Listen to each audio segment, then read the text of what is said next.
Number 5, Jack McDowell. This card is number 5 on our list. It's got lightning, it's got thunder, he's holding the ball kind of oddly with his fingertips. His other hand is kind of not really in the mitt, but holding onto it, kind of gripping it. Kind of interesting. And the lightning, of course, is striking the ball, and he's got lightning stuff. We admire Jack. He's the leader with us. That is Alex Fernandez describing the lead man of the Chi Sox talented staff that carried the team to the 1993 AL West pennant. Blackjack, as he's known, has had his finest pro season last year, utilizing his 90-mile-an-hour heater, curveball, and basically unhittable split-finger pitch to confound all corners. The Cy Young odds-on favorite finished first in the league in wins with 22 and tied for third in complete games with 10. The man who has improved his win total in each of the past 4 seasons also threw a team high of 256 innings with 158 strikeouts. Number 4. Number 4, Mike Piazza. This card shows Mike Piazza with the glam and glitz of Hollywood. He's got the Hollywood sign behind, he's got palm trees, he's got fireworks, he's got brown, gray clouds for some reason, but also a hint of a rainbow in the upper right-hand corner, and all the spotlights of the LA limelight here. When Mike Piazza hit 377 at AA San Antonio and 341 at AAA Albuquerque in 1992, the Dodgers decided to call him up to the show, give him some big league exposure, and hope for the best in 93. The Dodgers' 1992 Minor League Player of the Year progressed quicker than anyone expected in 1993 and was the second consecutive National League Rookie of the Year for the Boys in Blue. Bleh. The 6'3", 197-pound backstop immediately took over as the on-field general of the Dodgers, earning an All-Star nod in his first full Major League season. LA's premier receiver finished 6th in the NL in homers with 35, 4th in RBIs with 112, 7th in hitting 318, and tied for 3rd in slugging 561. Number 3.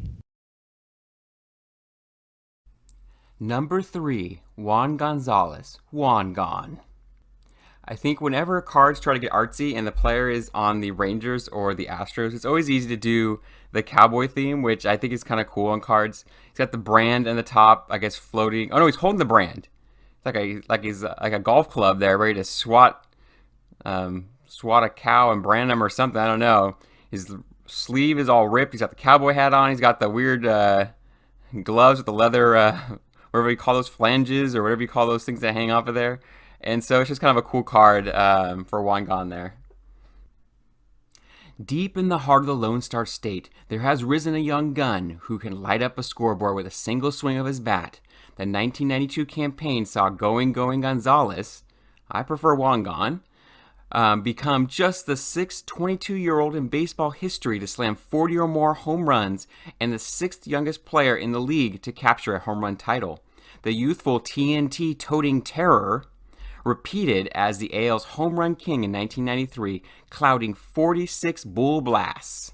He also finished first in the loop in slugging percentage, 632, 4th in RBIs, 118, and 2nd in extra base hits with 80, while providing improved glove work in the outfield.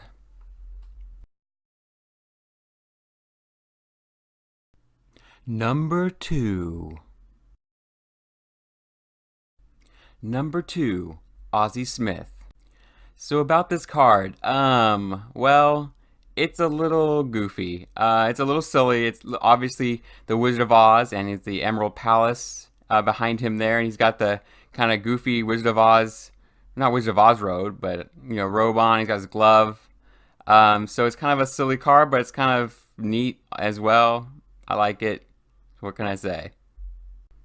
Going into the 1993 season, Osborne Earl Smith had been chosen as the NL's top fielding shortstop 13 times in a row. The Wizard of Oz's peerless acrobatic skill with leather is universally recognized. What's not well recognized is Smith's proficiency with the stick and on the base paths. For 16 consecutive seasons, Smith has swiped at least 20 bases. Since 1900, only Honus Wagner has equaled that feat. At the plate, Smith has turned into a remarkably smart and savvy batsman, perfect for the patented motion offense of the Cardinals. The all-universe shortstop is one of just 12 players to accumulate 2,000 hits and 500 steals in a career. Wow, I did not know that he had so many stolen bases. That's new for me.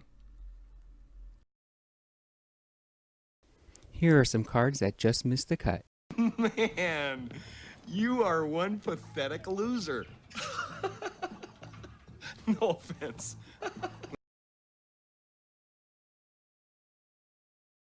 Number 1. And our number 1 1994 ProVision card is Tony Gwynn. This card is our top card because for a couple reasons. First is Tony Gwynn, who is an amazing player and all-star and one of my favorites I collected.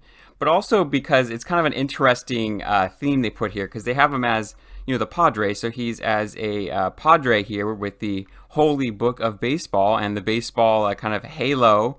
And he has, of course, the rainbow either flowing into the baseball book or away from it. And Tony Gwynn was kind of the savior of the Padres. If the Padres didn't have Tony Gwynn, they would be even more obscure than they are now. I think he was the only player to actually bring any kind of attention to the Padres and sell any jerseys or any caps for the Padres, unfortunately. Unless you were local, I don't think they had any kind of national exposure except for Tony Gwynn, and he was an amazing player. At the age of 33, Tony Gwynn still watches hours of videotape and sweats through hours of batting practice adjusting his stance at the plate. With 4 batting titles and 4 200-plus hit league-leading campaigns under his belt, Gwynn continues to be one of the toughest outs in the game. TG, as he's known by nobody, hit in .358 in 1993, finishing second in the National League and extending the Major's longest string of 300 seasons to 11.